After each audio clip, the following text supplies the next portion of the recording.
So I made a statement on Twitter the other day, Dennis, Oh, I'm which sure. was very controversial. Yeah? Going into it, I knew that it would be controversial, but I didn't know it'd be so controversial. You just want to rile people up? I said Tesla should make a plug-in hybrid. What are your thoughts on that phrase? You Does it make dumb. you want to die? Makes me want to die. I don't know how you Why? could say something so silly like that. Are you against plug-in hybrids? What is this? Everyone I'm against being Tesla having plug-in hybrids. okay. That's fine. That's fair. That's fair. But that's not the general consensus here. The general consensus was that plug-in hybrids suck. That they're useless. That they're this middle ground that's unnecessary. I think And my argument here was never really. I mean, I did say Tesla should make a plug-in hybrid, but I corrected myself multiple times in the comments where I said, okay, not Tesla, but someone needs to make a plug-in hybrid that's good. We need plug-in hybrids, and it seems people don't care about plug-in hybrids. Not only do they not care about them, they hate them. I'd go as far to say. uh I think a big reason is that there are not really any good plug-in hybrids. Yeah, but they don't want them. No one wants a good plug-in hybrid, at least not in this community. And Well, I think they're pretty important. I'm sure you understand that, a lot of when our community looks at a plug-in hybrid, they see something that's half baked. You half did it.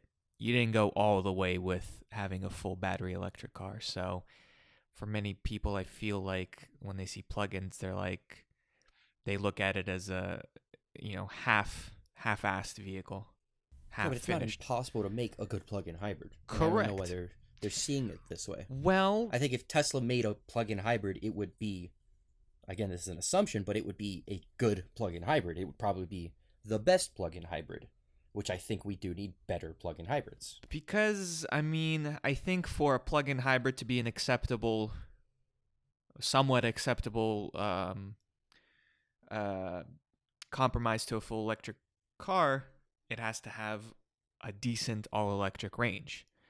Now, as we've said many times, the average American drives say 40 miles a day. Mm-hmm. That should be your baseline all electric range. And unfortunately, maybe only a few cars ever have, maybe even like one car, maybe the Volt, and that was it. And then every other plug-in hybrid, at least released up until this year or last year, they've had all electric ranges that were in the 20-mile range, something like that, maybe 15, maybe 11. And when an all electric range is that low, then it doesn't really shock me that people turn their nose against plug-in hybrids.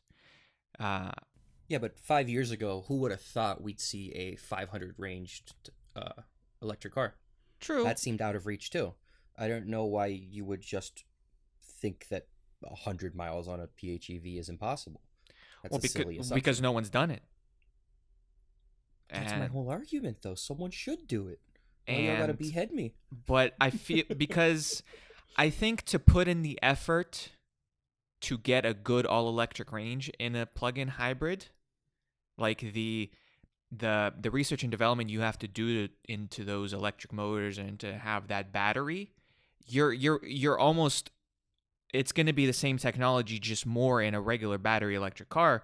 So I don't know if anyone's going to put forth the effort of like, all right, we went through the effort of developing, sourcing the battery, sourcing, figuring out how to place this battery, having the electric motor placed in the car. They already did most of the heavy work. They just have to expand out on those principles into making a fully electric car. So I just don't know how many will do that in between, you know, uh, more or less stopgap between a gasoline engine and a But here's the thing: fully it's actually electric. easier I'm because sh- to build an electric car, you need to build a platform from the ground up. well, For the most part, it is easier to just slap a, a hybrid powertrain onto an already existing ICE. We've seen it with basically every single plug-in hybrid that currently exists. They have a gasoline counterpart. Meanwhile, BEVs, on the other hand, for the most part, they don't. And the ones that do, it was because they just tried to slap it in there, and then they only had, what, compliance cars with 50, 75 miles of range. They're laughable. Mm-hmm. But it is easier for an automaker today with their dated technology. It is easier for them to make a good PHEV than it is for them to make a good EV. You look at the Ford Mustang Mach-E. Great car, great price, great everything, but it's still lacking in range. They would have took that battery and thrown it took half the battery, thrown it into a PHEV, it would have been a 100-mile range hybrid electric car. Then why has no one done it? I mean, they are. We are seeing a lot of companies develop their PHEVs. Ford has the Escape. Yeah, but what's the all electric range with the on those? RAV4? Yeah, but what's They're decent. They're above 40s. They're decent, but people just, at least in this community, they hate hybrid cars, and I think they're super important. They're the stepping stone in between a gasoline car and a fully electric one. I think the person who goes into a plug-in hybrid will eventually get into an electric car, and I think the person who has that middle gap, that halfway step, will get into an electric car faster than the people who are too stubborn to give it a shot and stick with the ICE. I mean, I'm not going to argue against you there. Yeah, well, everyone else did. Well, because you decided to tell them that Tesla should make a plug-in hybrid, which might be the worst thing you've said to me multiple times, and you still continue to say it to me. And I guess I didn't bully you enough into stop saying those words together. Okay, well, argue me this. Would Tesla, yes or no, make the best plug-in hybrid car? No. Really? Tesla doesn't have any experience with gasoline engines. There's so many third-party manufacturers, suppliers for motors. Yeah, but then they have to... Yeah, that all run fine. Then they have to make a new platform to make a plug-in hybrid, and then they got to make a whole, Tesla now just has to worry about electric motors and batteries. It's not but if easy. they do a plug-in hybrid, then they have to come up with a completely new platform to align for that. Then they have to have the engines, then the smaller electric motors, and they have to add on all this nonsense to their factories just to build plug-in hybrids, and it's not going to be worth it. Okay, well, let me just run this through you. Tesla only delivered less than or very close to 500,000 cars last year. Yes. Their 10-year goal is 20 million cars a year. Yes. So yes, there's a lot in between 500,000 and 20 million cars. Yes.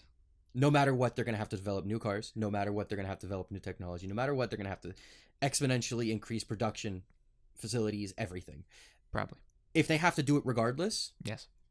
If they have to start from scratch with a new car regardless, there's no difference between starting from scratch in the model XYZ. I guess we already have the Y. And doing a hybrid. I don't think it would add too much, especially if they off-source supplies for the gasoline counterpart. And I think it would do great. No, plug-in hybrids are not the solution. No, I don't think that we need an all plug-in hybrid lineup. I don't think the future holds plug-in hybrids, but I think we will get to a higher market share of EVs, even 100% market share of consumer-priced EVs, faster if we have better plug-in hybrids. I think we will take a lot longer to get there with these current bad plug-in hybrids, the ones that just don't look good. Don't look good on paper, don't look good in person. It's just the same car, but slower and goes less far than the ICE counterpart at more expensive price. It currently makes no sense. Is plug-in hybrids a good lifestyle? Because then you have to do both. You have to both fill up your car. You don't. At a traditional gasoline. You can run a full electric. If you decide, if the all electric range is the backup power. Oh, the gasoline, right. No, yeah. If the all electric range is runs out within then your you have the gas. Yeah. If your daily commute is within the all electric range, yeah, you don't have to do it. But let's say you do, so you have to deal with the hassle of both gasoline, and then go through with the hassle of either finding a charging station or putting in, a charging point in your house, which is already a big hurdle for many people that say they don't want an electric car. So they have to do both of the sides of the maintenance of having both a gasoline car and an electric car. Both does not equal double the work. Both is still half the work. because EVs don't add extra effort, they subtract effort. Because you wake up every morning, your car's plugged in and it's charged. For the most part, the average person will see a public charger maybe once or twice a year, right? We both agree that the average person drives less than 40 miles a day. So if we have a 50-mile range hybrid, for the most part, you'll only use that electric range. And then the one day that you would have to wait the hour and a half to charge at a charger, you wouldn't. You'd have the benefit of only spending 5 minutes at a gas station. I wouldn't plug a plug-in hybrid car into a public charger. That would be a bit silly. No, you can tell it to our local mall. I see plug-in. I see Yeah, but those plug-in people hybrids are silly. at the. It's not a charge point. I don't even know what brand of charger that is. No, I think it is a charge point. Might be a charge point. Regardless, I mean, if you're deep into the Tesla community or EV community in general, you most likely are the type to demonize any sorts of emissions. So, I'm sure that's a big reason as to why they feel that plug-in hybrids are just the lazy way out for automakers that don't really want to fully commit to full electric cars at this point. So that's why you, saying Tesla of all people making a plug-in hybrid, received a fairly expected amount of backlash for your controversial opinions. Listen, if Elon Musk said tomorrow that Tesla was making a plug-in hybrid, all of these people will flip their opinions on the spot. Well, if the plug-in hybrid they make has like 80 to 100 miles of all-electric range, I think it would be more. At that point, you might as well just make a fully electric car. No, see, I think what BMW did with the i3 is best. You make a fully electric car and then have a gas range extender. You have the full range of the EV, and then you have the small gas tank. So instead of when you're on a road trip, you don't have to wait an hour and a half to charge. You just fill up with gas, and it's quicker because it's, again, once or twice a year. Once or twice a year, you'd save so much more time. I don't think this is a battle that you're going to win. No, it's not. And I don't think... There's a lot of battles I won't win. This is definitely one of them. I mean, electric cars definitely dominate the news cycle, so it's hard for me to even come up with future plug-in hybrids that are coming out in the next couple of years, but it doesn't seem like...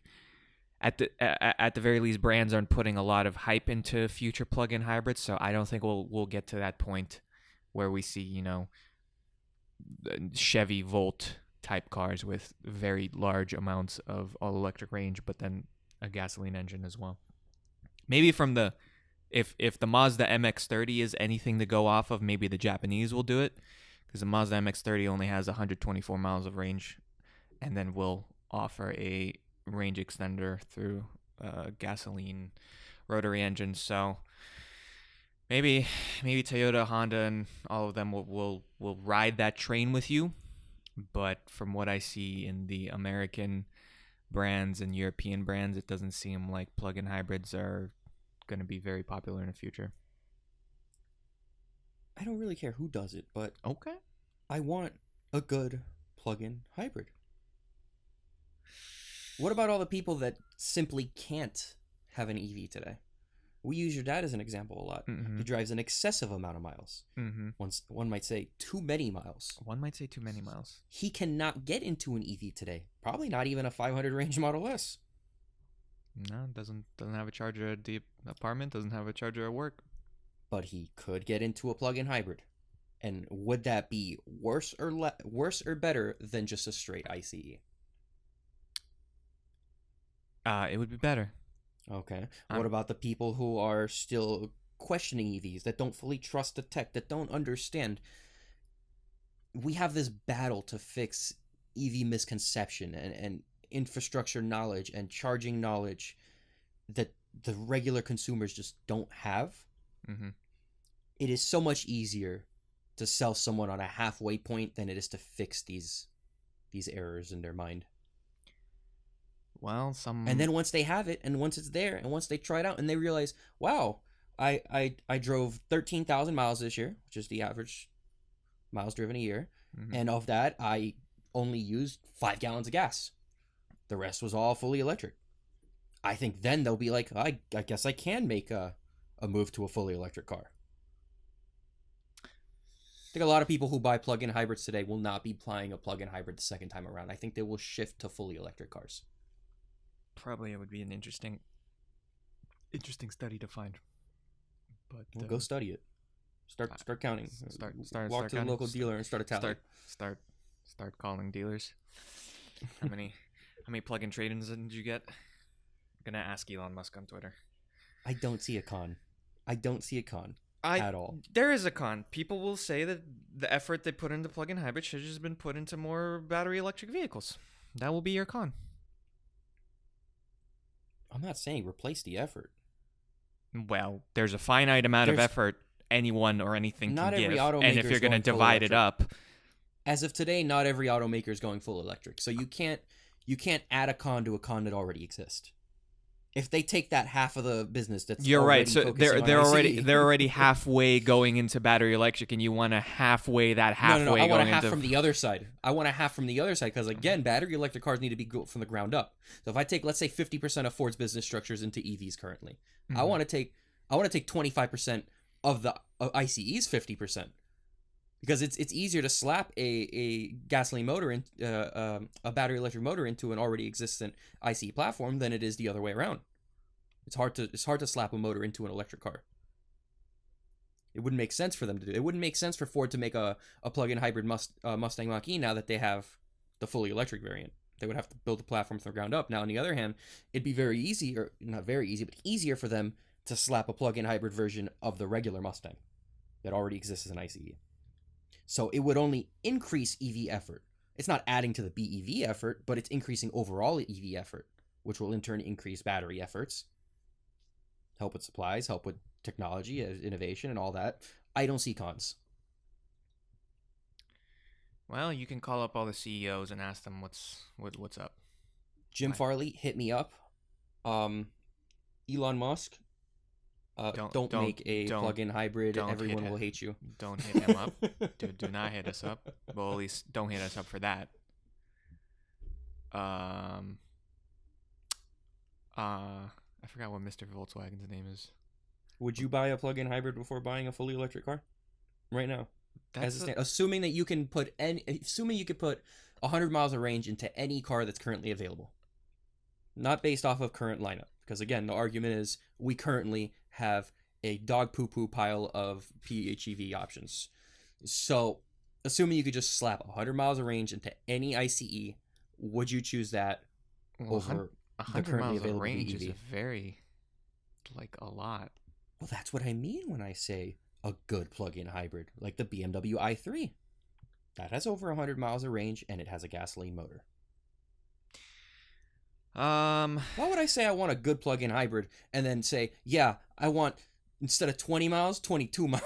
Well, because it's like, you got to be somewhat realistic given what we've been given. You know, it's like it's like going shopping and finding a $500 jacket or something that you really like and be like, you know what, for $20, definitely would buy this. You know, that's not, you can't be like, well, the average is like 25 miles.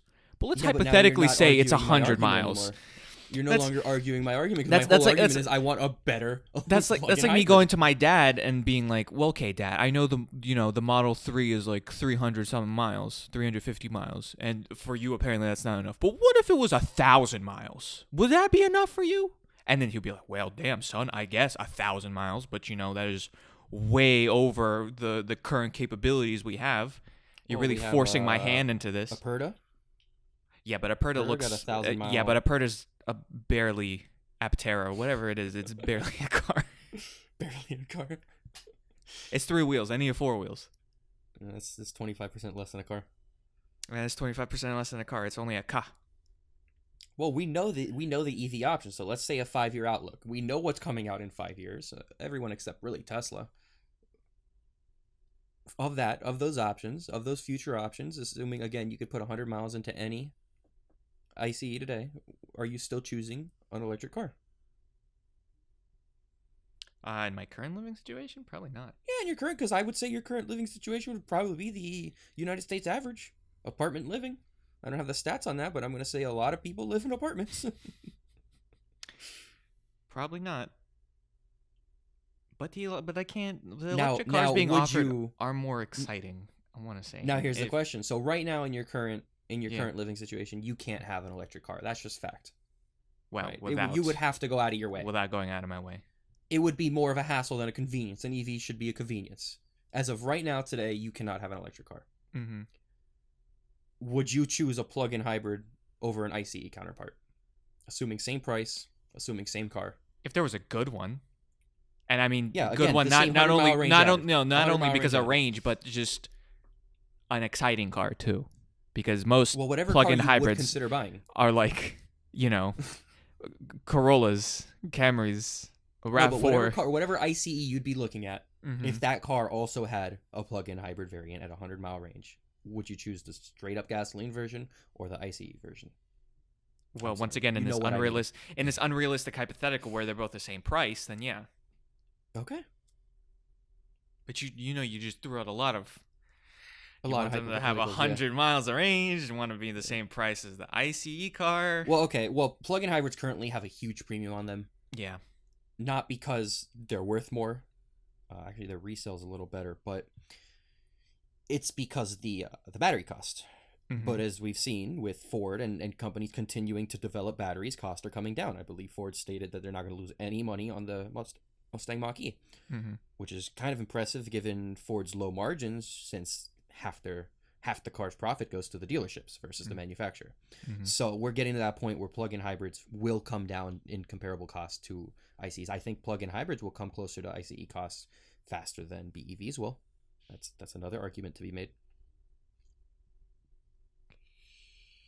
Mm. I don't know.